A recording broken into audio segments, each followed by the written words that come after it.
couple examples of how to do that. And some of this, come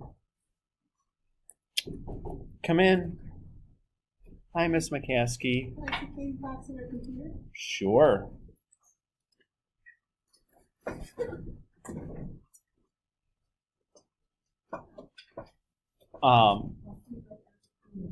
And then after you're welcome. After we talked a little bit more about factoring, I'm just going to let you guys work on some assignments for the rest of the time. Okay with that? So just want to do a couple more examples to kind of work on this factoring piece. And then we'll let you guys spend the rest of our time in class just kind of working on some homework problems so that you have a chance to ask questions or whatnot if they come up, okay? All right. So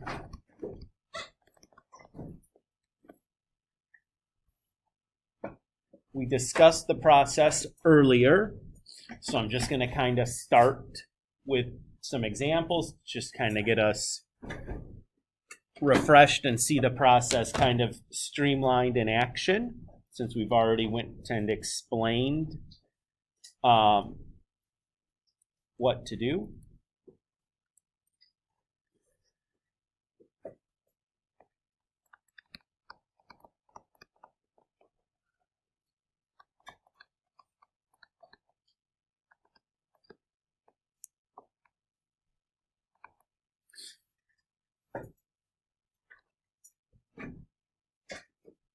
So let's say we want to factor something that looks like x squared minus 2x minus 35.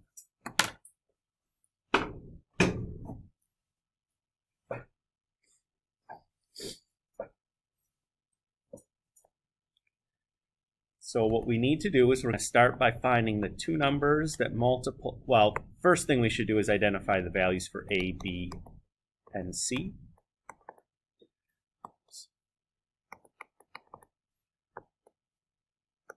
And when I say a, b, and c there, I'm talking about the coefficients from a standard form polynomial or quadratic. So what's my value for a? 1. What's my value for b? -2. Good. And my value for c is -35. Is everybody okay with that? So 1, 2, or -2, and then -35. Sound good? Okay. Now what I need to do is find two numbers that multiply to give me a times c. And at the same time also add to give us b. So I'm going to write this step down until I tell you you can stop writing it down. But until I tell you that you don't have to do this anymore, I want to see you guys write this down every time, okay? I'll tell you when we talk about shortcuts and when we can stop having to do that. But I think it's a particularly helpful step, especially in the beginning, because I know some of us are doing this for the first time. Okay. So, to begin this search, we always start with the multiplication problem. So I'm going to just start writing down things that multiply to give me -35. So go back to your elementary school times table and see if you can remember any things that multiply to give us -35. Joe. 7 times -5. 7 times -5. Okay, so that does multiply to give us -35. When we add those two numbers now to check, 7 plus -5 gives us +2. So we need to rearrange it, and that will work. So -7 times 5 gives us -35, and -7 plus 5 gives us -2. So we found those two numbers. What we do with those two numbers now is we're going to go back to the original problem, but instead of writing negative 2x, I'm going to write negative 7x plus 5x, but everything else is going to stay the same. And I'm able to do that because negative 7x plus 5x is still negative 2, right? I haven't really changed anything. I just wrote it so it looks a little different. So far, so good? Okay. So I'm going to make sure that I have a plus sign in the middle, and I'm going to make two groups. From the first group, I'm going to find a greatest common factor. So what is something in common between x squared and negative 7x? X. Everybody agree with that? So if I factor that x out, x squared divided by x just gives me x. And negative 7x divided by x gives me negative 7. Now I'm going to look at that second group, and I'm going to look for a greatest common factor there. Do we see anything in common between 5x and negative 35?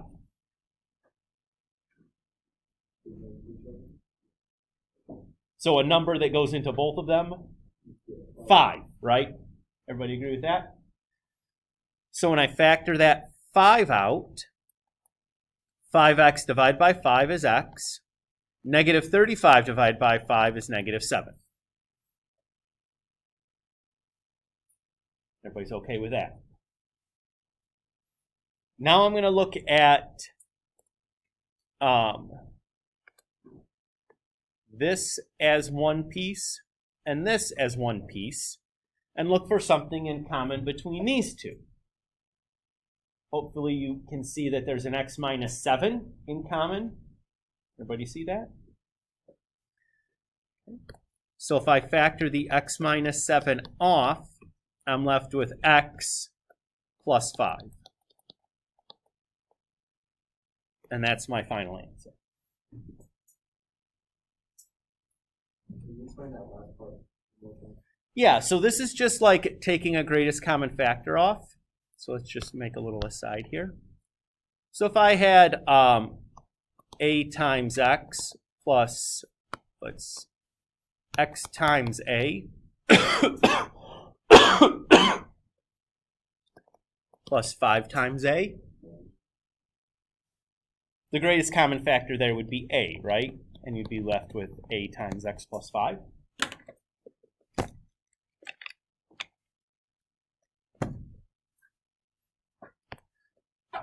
So my a in this case is just like the x minus 7. Does that help? Yep. So just about looking at the problem the right way. Once we kind of show you how to look at it, it's like, oh, yeah, of course I can do that. But if you're not thinking about x minus 7 as one thing, it's like, whoa, what did just happen here? So that's a good question.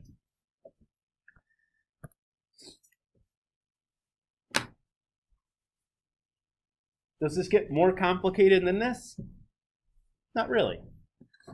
So this process is nice because it's pretty streamlined. The hardest part is finding the two numbers. If you can find the two numbers, from there it's all really the same. Let's do another one.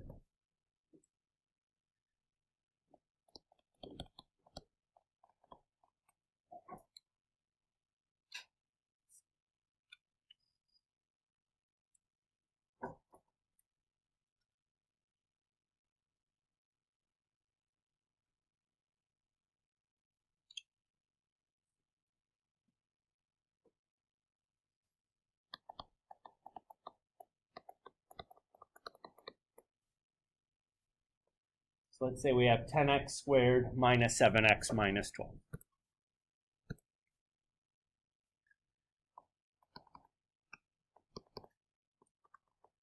So we start by listing our values for a, b, and c. What's our value for a? 10, good. And our value for b? Negative 7. And our value for c? Negative 12. Now we're going to start searching for our two numbers. So we need to multiply to give us a times c. So that's negative 120. and add to give us b, which is negative 7.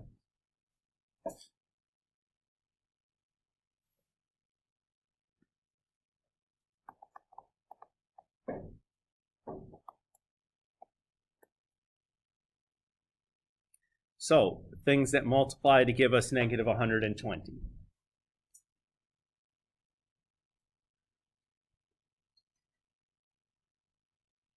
Well, we can start with certainly some obvious stuff, right? Like 1 and positive 120. But those don't add to give us negative 7. You could do 1 and negative 120, but those don't work either. You could do negative 2 and positive 60, but that doesn't work. Or positive 2 and negative 60, but that doesn't work. You could do negative 3 and positive 40. That doesn't work. Or the reverse, but that doesn't work. You could do negative 4 and positive 30. That doesn't work. Or the opposites. That also doesn't work. You could do 5 and 60. No. 5 and 24, is that right? Yeah. So negative 5 and positive 24, that doesn't work. Or positive 5 and negative 24.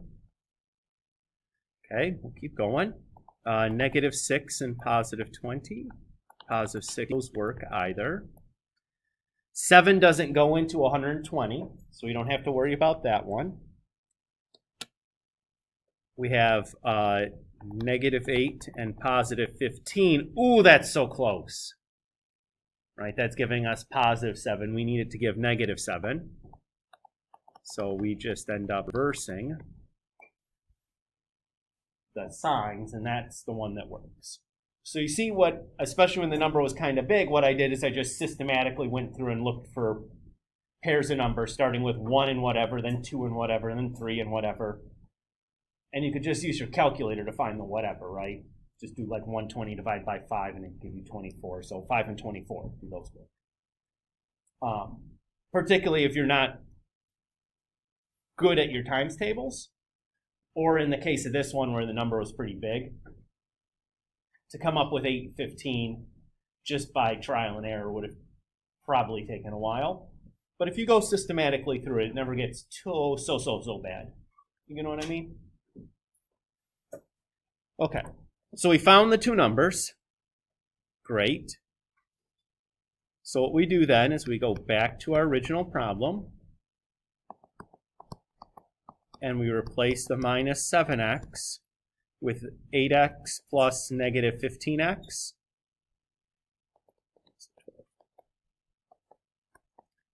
And we make our two groups. Everybody okay there? At this point, I do want to mention here, does it matter which one I put where? It doesn't.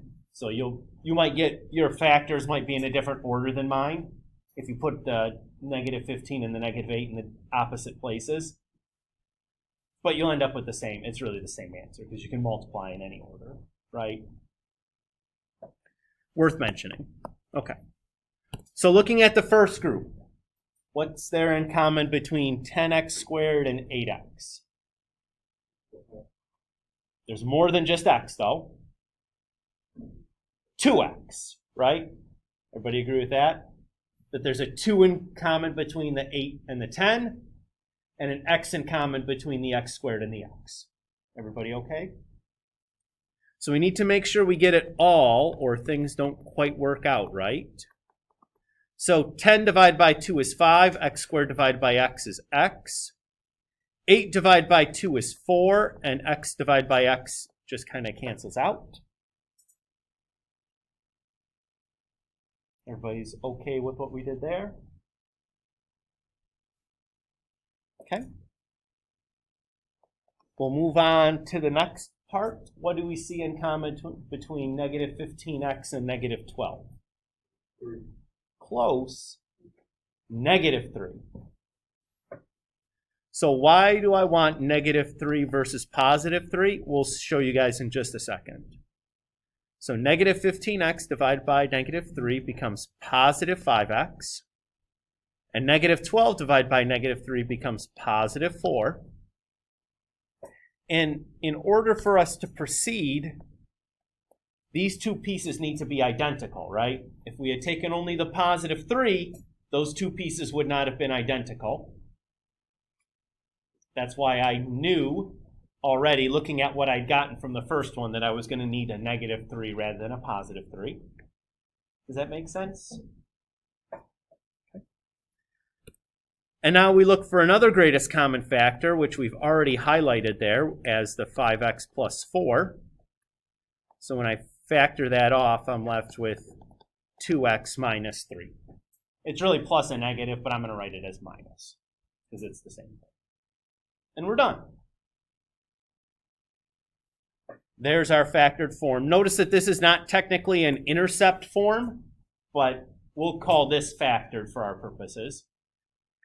If we asked you to write this in intercept form, there'd be a little bit more to do there, but I'm not asking you to do that. Just factored is good enough. Why is this not in intercept form from yesterday? The coefficients on the x aren't 1, right? So it'd take a little bit more work to get that technically into intercept form. But I'm not asking you to do that right now. What I'm asking you to be able to do is just do the factoring. Cool?